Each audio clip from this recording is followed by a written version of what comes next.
मवियानं भाजपसोबत 20 जागा फिक्स केल्या। प्रकाश आंबेडकरांचा गंभीर आरोप, तर दारुण पराभव करण्याचे 20 जागा फिक्स केल्या आहेत, राऊतांचं प्रत्युत्तर। मुंबई उत्तर पश्चिम मधून शिंदे गटाकडून रवींद्र वायकरांना उमेदवारी। वायकरांच्या उमेदवारीला भाजपचा विरोध, सूत्रांची माहिती।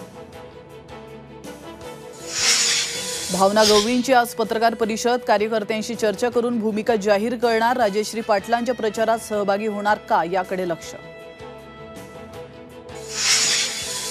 घराणेशाहीवरून रोहित पवार सुजय विखेंमध्ये जुंपली। देशभरात 70% घराणेशाहीवाले खासदार भाजपात, रोहित पवारांची टीका। तर रोहित पवारांनी घराणेशाहीवर बोलणं म्हणजेच विनोद, सुजय विखेंचा टोला। महायुतीला बिनशर्त पाठिंबा दिल्यानंतर मनसेची आज पहिलीच बैठक। राज ठाकरे करणार पदाधिकाऱ्यांना मार्गदर्शन। अवकाळी पाऊस आणि गारपीटग्रस्त भागाला मदत करा। आचारसंहितेचा अडसर दूर करत मदत देण्याची मुख्यमंत्री एकनाथ शिंदेंच्या प्रशासनाला सूचना।